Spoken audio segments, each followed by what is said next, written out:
కూడా చిన్న వయసులో ఉన్న అమ్మాయి కదా. అంత మాత్రానా ఆ కరుణలాగా మనల్ని బిడ్డని వదిలేసి వెళ్ళిపోతుంది అనుకుంటున్నారా? కడుపులో ఉన్నది ఆడపిల్లో మగపిల్లాడో తెలుసుకోవటానికి ఇన్ని చిట్కాలున్నాయన్నమాట. అవునండి, 100కి 100 పాళ్ళు అలాగే జరుగుతుంటుంది. చాలా శాస్త్రాలు తెలుసుకున్నావే. మరి తరంగిణి అక్కయ్యతో స్నేహం ఊరికే పోతుందా? మనసు ఏమైందని ఆ ఎస్ఐ అడిగితే ఏం చెప్తారు? చచ్చింది అని చెప్తాను, శవం సముద్రంలో కొట్టుకుపోయింది అని చెప్తాను.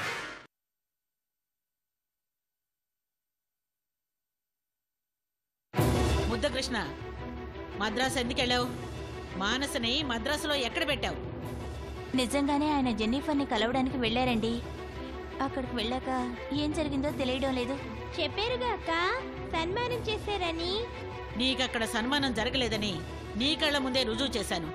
నువ్వు నిజం చెప్పకపోతే ఆ సన్మానం నేనే చేయవలసి వస్తుంది. రెడీయేనా? అక్క అక్క అక్క, మళ్ళీ బావకి సన్మానం అంట. నువ్వు నోర్మివే. చెప్పు, మద్రాసులో నిజంగా ఏం జరిగింది చెప్పు. చెప్తాను చెప్తాను. ఇక్కడ జెనిఫర్ అని ఆవిడ ఉన్నారా? இருக்காங்க வாங்க வாங்க.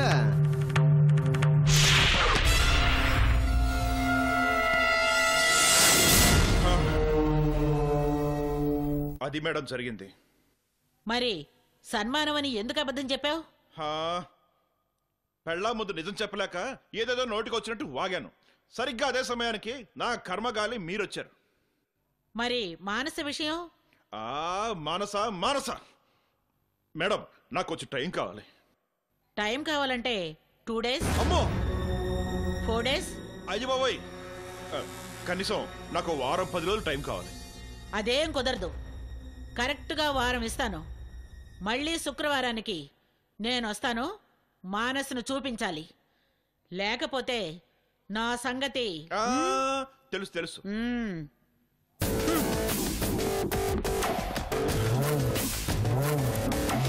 అసలే రాక్షసి మన్మథ. గోవిందా గోవిందా గోవిందా. మేనేజర్ గారు, ఎర్ర గులాబీలు ఎక్కడ పడితే అక్కడ దొరుకుతాయి. వాటి గురించి నాకు చెప్తారేమిటండి? నాకు ఎల్లో రసెస్ కావాలి, కనీసం 10 కేజీలు కావాలి. అండర్స్టాండ్? ఇక్కడ దొరకలేదు అనే సమాధానం కాదండి నేను మీ నుంచి వినేది. సారీ చెప్పడం కాదండి, వెంటనే బెంగళూరు నుంచి తెప్పించండి 10 కేజీలు. అన్నీ ఎల్లో కలర్లో ఉండాలి. పువ్వులు శుభ్రంగా తాజాగా ఉండాలి. అలాగే అనడం కాదు. ఎలా తెప్పిస్తారు? ట్రైన్లో కాదండి, ఫ్లైట్లో వెళ్ళండి. రేపు ఉదయానికల్లా మీరు ఇక్కడ ఉండాలి. ఏంటో 10 కేజీల గులాబీ పువ్వులు తెమ్మంటున్నావు, అందులోనూ ఫ్లైట్లో తెమ్మంటున్నావు. కోడలికి ఏమన్నా గులాబీ పువ్వులు పరుపు చేస్తున్నావా? ఈ ఇంటి కోడలిగా వచ్చినప్పుడే తరంగిణికి వేసింది గులాబీ పరుపే కదండి. నువ్వన్ని గులాబీలు కావాలంటే ఎగతాళిగా కోడలికి గులాబీ పరుపు చేయిస్తున్నావా అన్నానే కాని, మన తరంగిణికి మనం ఇచ్చింది ముళ్ళ గులాబీల పొరిపేనని గుర్తు చేసావు కవిత.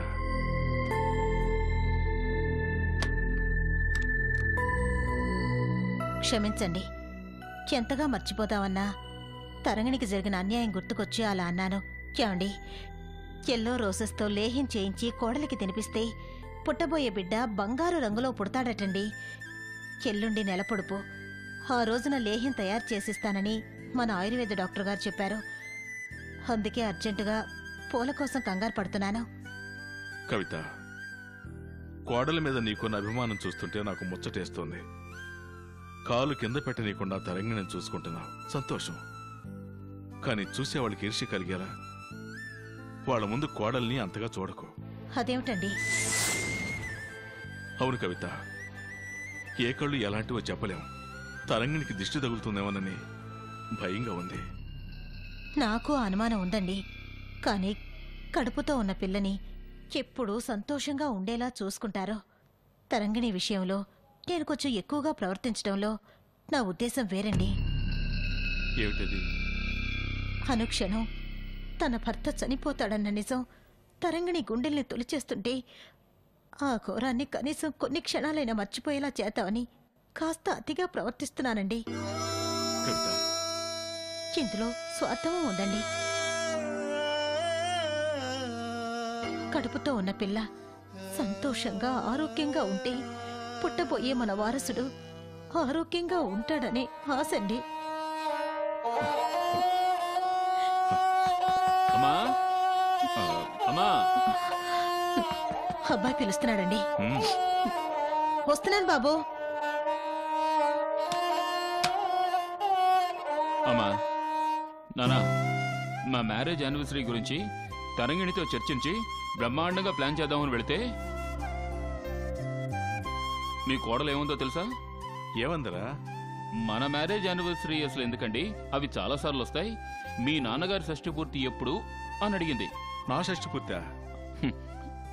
అవును డాడీ, మీ బర్త్డే మార్చ్ 15th. నాకు తెలిసినంత వరకు యూఆర్ క్రాసింగ్ 59 years.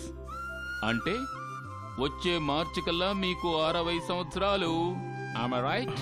ఆ, అవునరా, నువ్వంటే గుర్తుకొచ్చింది. కవిత, నాకు అప్పుడే 60 ఏళ్ళు వచ్చినట్టు నాకు అనిపించడం లేదేంటి? 15 రోజులకు ఒకసారి తలకి రంగేసుకుని డైలీ యాపిల్ ముక్కలు జీడిపప్పులు తింటుంటే ఎలా అనిపిస్తుందండి? ఉమ్, అక్కడికి నువ్వేసుకోనట్టు. ఇది మరీ బాగుంది. నా సమస్యను వదిలేసి మీ సమస్య చర్చించుకుంటే నేనేమవ్వాలి? Come to the point. అయితే నా కోడలు నాకు షష్టి పూర్తి జరపాలని డిసైడ్ చేసిందనమాట. అవునన్నా, అది అలా ఇలా కాదు, రాష్ట్రంలో ఇంతవరకు ఎవ్వరికీ జరగనంత వైభవంగా జరిపించాలని తనే ప్లాన్ ఇచ్చింది. పోలేరా, నీ గుర్తు లేకపోయినా కోడలకైనా గుర్తుంది. చూసావమ్మా నాన్న ఏమంటున్నారో?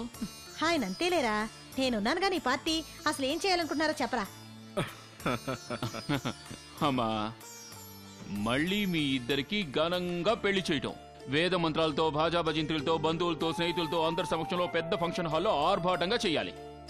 హోస్, ఇంతేనట్రా? మొత్తం విని అప్పుడనండి. నువ్వు చెప్పరా? 60 పేద జంటలకు అదే మండపంలో అన్ని ఖర్చులు భరించి మీకు అదే ముహూర్తానికి పెళ్లి చేయటం. ఏమిటి అబాకైపోయారా? అవునరా, చాలా మంచి ఆలోచన. థ్యాంక్ యూ నానా.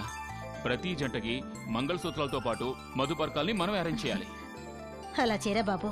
అప్పటికైనా ఆ భగవంతుడు మన కుటుంబాన్ని చల్లగా చూస్తాడు. అన్నమ్మా, ఇప్పుడే వెళ్ళి ఫంక్షన్ హాల్ బుక్ చేసి వస్తాను. రే రే రే రే రే, ఉమ్, ఎప్పుడో వచ్చే సంవత్సరం మార్చి 15కి ఎప్పటి నుంచి ఎందుకు హడావుడే? ఇంకా ఎన్నాళ్ళన్నా? 6 నెలలే కదా, అయినా ఆ రోజు ఖాళీ ఉండొద్దు. ఆ రోజు ఫంక్షన్లో నిండు గర్భిణీతో తరంగిణి మీ పెళ్లిలో పెత్తనం చేస్తుంటే చూడ్డానికి 2 కళ్ళు చాలవమ్మా. నిజమేరా? మీరిద్దరూ ఒప్పుకున్నారన్న శుభవార్త వెంటనే తరంగిణికి చెప్పాను, చాలా సంతోషిస్తుంది. ఆ?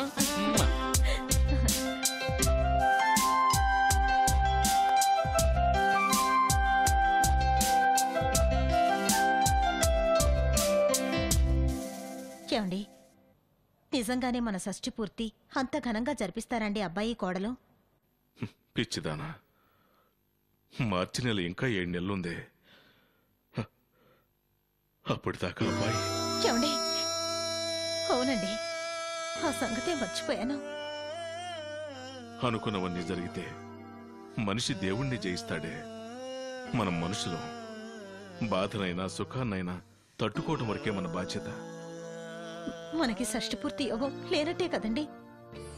కవిత, మార్చి 15 నా పుట్టినరోజు. కాలేజీలో చదివేటప్పుడు జూలియస్ సీజర్ నాటకంలో ఒక సీను నాకు ప్రతి పుట్టినరోజు గుర్తుకొస్తుంది. ఏమిటండి అది? జ్యోతిష్యుడు సీజర్ సభలో ఉంటే beware the eyes of March అని అరుస్తాడు. తర్వాత అదే రోజున సీజర్ని హత్య చేశారు. నా పుట్టినరోజు కూడా మార్చి 15. ఇప్పుడెందుకు ఇవన్నీ చెప్తున్నారు? కిందటి మార్చి 15నే నేను చనిపోయింటే కన్న కొడుకు చావుని కళ్ళారా చూసేవాడి కాదు కదా అని ఇప్పుడు అనిపిస్తోంది. ఏమండి, ఎప్పుడు ఇలా అశుభాలు పలకండి, ఇంకెప్పుడు అలా అనకండి.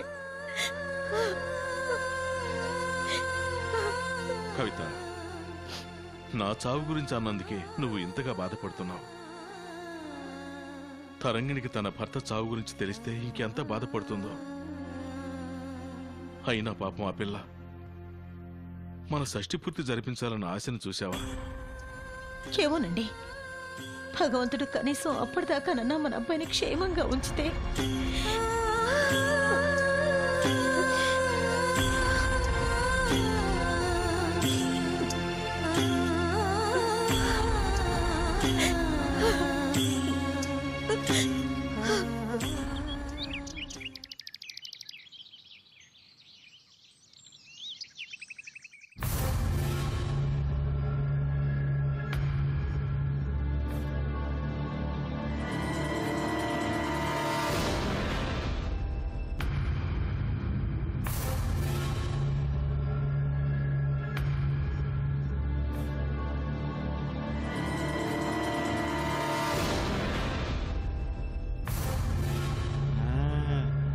అన్నా, శుక్రవారం వచ్చేసిందన్నా. తెలుసురా, నువ్వు కోడి కెలికినట్టు కెలకక్కర్లేదు. నేనేమీ ఇక్కడ గుండ్రాయిలాగా చలనం లేకుండా ఉన్నాననుకోకు. ఏంటన్నా అంత ధైర్యంగా మాట్లాడుతున్నావు? ఆ ఎస్ఐని చూస్తే రౌడీ రాణిలాగా ఎప్పుడు ఎన్కౌంటర్ చేద్దామా, కనీసం లాకప్ డెత్ అయినా చేయలేకపోతామా అని ధీమాగా తిరుగుతుంటే నువ్వేంటన్నా అకస్మాత్తుగా ధైర్యవంతుడు అయిపోయావు? వర్షం వస్తే గొడుగడ్డుకుంటుంది, తప్పులు చేస్తే కులం అడ్డుకుంటుంది, నేరాలు చేస్తే రాజకీయం అడ్డుకుంటుంది, అన్యాయంగా బొక్కలోకి తోస్తే యాంటిసిపేటరీ బెయిల్ అడ్డుకుంటుంది. ఆ ఎస్ఐ దయ్యం నన్ను మళ్ళీ జైలుకి పంపాలి అనుకుంటుంది. నేను యాంటిసిపేటరీ బెయిల్ పిటిషన్ పెట్టడానికి లాయర్ని పిలిపించాను. ఇప్పుడు ఆయన వస్తాడు. అఖండ గండ బేరుండు, పేరు ప్రతివాద భయంకర గండ బేరుండ శాస్త్రి. చూసుకో ఇక మన తడాక. ఎక్కడా నా క్లయింట్? ఎక్కడా? నమస్తే మన్మథ. కనిపించడేంటి? నేనే మిమ్మల్ని పిలిపించింది, ఇక్కడికి రండి. Good good. కొందరికి లాంగ్ సైట్ అయితే, కొందరికి షార్ట్ సైట్ అయితే, నాకు అండర్ సైట్. కూర్చోండి కూర్చోండి. కొంచెం వంగి మాట్లాడు, లేకపోతే నీ ఫేస్ ఎక్స్ప్రెషన్స్ నాకు కనిపించవు. అలాగే అలాగే కూర్చోండి. చెప్పండి, మిమ్మల్ని ఎందుకు అరెస్ట్ చేయాలనుకుంది ఆ ఎస్ఐ? ఒక అమ్మాయి మిస్సింగ్ అండి. దానికి నేనే కారణమని ఎవడో ఆకాశరావు అన్న ఉత్తరం రాశాడు. అది పట్టుకొని నన్ను జైల్లో పెడతానని బెదిరిస్తుంది. ఆకాశరావన్న ఉత్తరమా? Nonsense. It is not at all evidence. నాకు ఏ భయమూ లేదు. ఈ ప్రతివాద భయంకర గండ బేరుండ శాస్త్రి పేరు చెబితే జైలు ఊచలు ఐస్ ఫ్రూట్ కడ్డీలా కరిగిపోతాయి. సార్, ఈలోగా మా అన్నయ్య గారిని ఎస్ఐ తీసుకెళ్లి జైల్లో కొట్టిన చోట కొట్టకుండా కొట్టేస్తే? No problem. పోలీసు వాడు చెప్పిన సాక్ష్యం, గోడ కొట్టిన సున్నం ఒక్కటేనయ్యా. ఒకవేళ ఆ బాధలు పడలేక నేనే నా స్వదుస్తురితో రాసిచ్చినా పర్వాలేదా sir? No danger at all. ఈ మధ్య ఒక ఆయన ఫ్రెండ్స్తో కలిసి మందేస్తూ మాటా పెరిగి సరదాగా లైసెన్స్ రివాల్వర్తో డామ్ అని స్నేహితుని కాల్చాడు. పోలీసులకు పరమ పవిత్రంగా ఈ పుణ్యకార్యాన్ని తూచా తప్పకుండా వ్రాసి మరీ ఇచ్చాడు. ఏమైంది? ఏమీ కాలేదు. ఏమీ కాదు. అదెంతో ఇది అంతే. కొండంత ధైర్యాన్ని ఇచ్చారు గండబేరుండ శాస్త్రి గారు. ఒరేయ్, మన గండబేరుండ శాస్త్రి గారికి వదినకి చెప్పి మంచి స్ట్రాంగ్ కాఫీ పెట్టించరా. వదిన పొద్దున్న ఎక్కడికి వెళ్ళిందన్నా? వద్దు, నేను కాఫీలు టీలు తాగను. పొద్దున్నే చద్దన్నం తింటాం అలవాటు. కమాన్, ఈ వకల్తా మీద సంతకం చేయండి.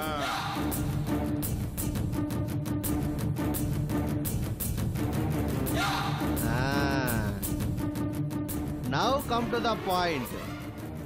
ఆ అమ్మాయి మిస్ అయింది. ఆ అమ్మాయి మిస్సా మిస్సెసా? ఆ అమ్మాయికి మీకు ఏమిటి సంబంధం? ఆ అమ్మాయిది ఈ ఊరు కాదండి, ఎక్కడి నుంచో వచ్చింది. గుడ్. పెళ్ళైందో లేదో ఎవరికి తెలియదండి. ఇది వెరీ గుడ్. ఈ అమ్మాయి వల్లే నా బావమరిది చచ్చిపోయాడు. ఓహో, క్రిమినల్ హిస్టరీ కూడా ఉందన్నమాట. వండర్ఫుల్. మా అత్తగారికి ఈ విషయం తెలిసి ఆ అమ్మాయితో పోట్లాడింది. సూపర్ కాలరింగ్ నేచర్ కూడా ఉంది. చాలా ఈజీగా మీకు యాంటిసిపేటరీ బెయిల్ కూడా వస్తుంది. చూస్తారుగా నా తడాక. బై ఆ అమ్మాయి పేరు చెప్పనేలేదు. మానస. ఆ? Sir sir sir sir sir sir ఆ? ఏంటి?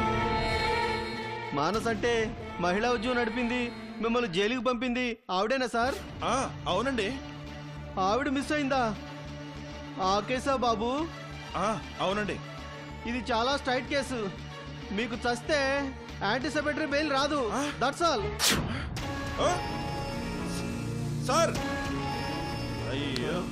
Boss boss boss boss boss ఏమైంది బాసు? బాసు బాసు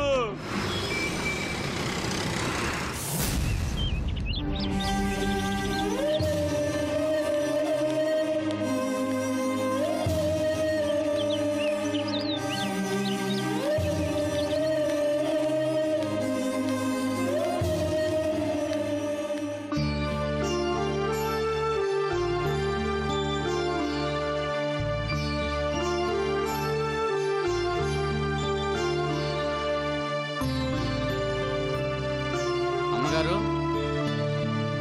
నమస్కారం అమ్మా.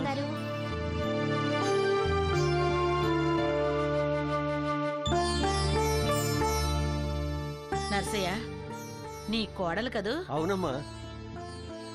ఆడపిల్ల మగపిల్లాడా? మగపిల్లడేనమ్మా. అచ్చం సింహాద్రిలా ఉన్నాడు. మళ్ళీ వాళ్ళ నానే పుట్టినట్టున్నాడు. ఏ లాభం అమ్మా, చూసుకోవడానికి కూడా లేకుండా దేవుడు తీసుకెళ్లిపోయాడు కదా. చచా, అందరం పోయేవాళ్ళమే. పిచ్చిదానా, బాధపడకు. పండంటి బిడ్డనిచ్చిపోయాడు. సింహాద్రే మళ్ళీ పుట్టినట్టున్నాడు. నమస్కారం నమస్కారం బాబు.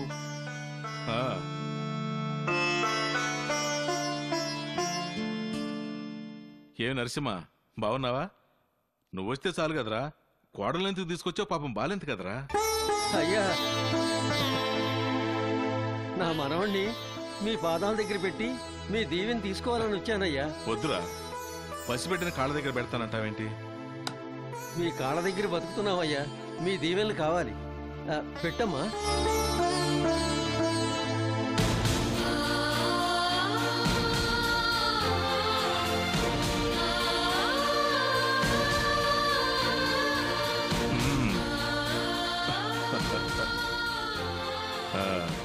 నర్సయ్య, నీ మనవడు రాజాలా ఉన్నాడ్రా.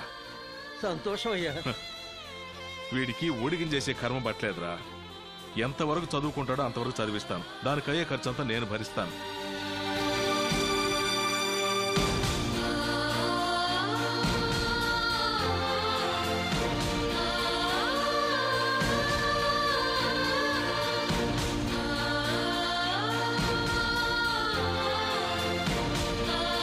అయ్యా, ఇంత ఖరీదైన బంగారం. నోర్మయ్యరా, పసిపిల్లలు భగవంతుడితో సమానం. పేరేం పెట్టావు సీతాలు? ఆ పని మీదే అయ్యగారి దగ్గరికి వచ్చామమ్మా. అదేంట్రా, మీకు నచ్చిన పేరు పెట్టండి. అయ్యా, మా అందరికీ ఒక పేరు నచ్చింది. తమరు ఒప్పుకుంటే ఆ పేరే పెడదామని వచ్చామయ్యా. పేరు పెట్టడానికి పర్మిషన్ ఎందుకురా? అయినా ఏం పేరు పెట్టాలనుకుంటున్నారు? అయ్యా, అర్జున్ పేరే పెడదామని వచ్చామయ్యా. అదేంట్రా, అర్జున్ పేరు పెట్టడం దేనికి? మాకు విలవేల్పు లాంటి వారయ్యా మీరు. ఆ పేరు పెట్టుకుంటే వీడు బాగుపడతాడని మా ఆశ అయ్యా. నర్సయ్య, ఆ పేరు వద్దులే. అదేంటాయా, వాళ్ళంతా ముచ్చటపడి అడిగితే వద్దంటావేంటి? ఆ, మీకు తెలియదులయ్యా.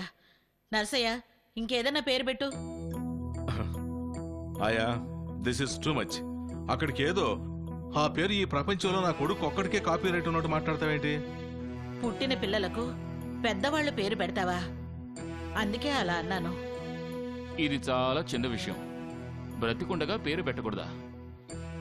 అలా అయితే ఏ పేరు పెట్టినా ఆ పేరున్న వాళ్ళు లక్షల మంది బ్రతికే ఉంటారు. అప్పుడు ఇంకేదైనా కొత్త పేరు పెట్టాలి. ఆ అమ్మ చెప్పింది కూడా నిజమేనయ్యా. అయ్యా, మీ మీద భక్తితో అర్జున్ పేరు పెట్టాలనుకున్నాం. నన్ను క్షమించండి అయ్యా. దాన్నే ఉందిలేరా. చూడు నరసింహ, నువ్వేం ఆలోచించుకో. అర్జున్ ఆ పేరు పెట్టుకో. వద్దండి అయ్యా, వీడసలే నష్టజాతకుడు. దీర్ఘాయుష్గా ఉండాలని మీ పేరు పెడదాం అనుకున్నాం. ఆ అమ్మ చెప్పిందిగా, ఇక పెట్టమయ్యా.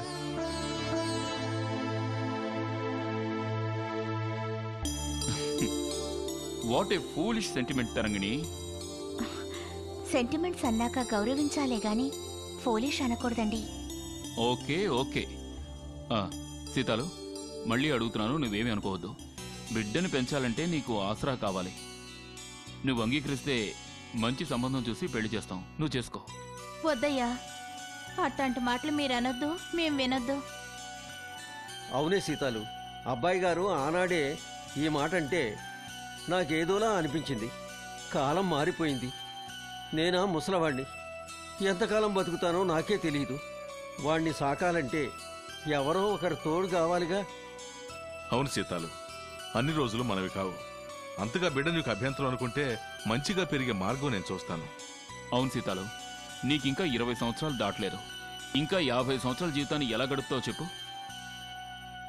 అబ్బాయి గారు చెప్పిన మాట కాస్త అర్థం చేసుకోవే. ఏంది మావా, నేను కూడా నీకు భారమయ్యానా చెప్పు. ఇప్పుడే ఈ బిడ్డను తీసుకొని ఏ చెట్టు కింద బతుకుతాను, ఈయన్ని కూడా బతికించుకుంటాను. సీతాలు,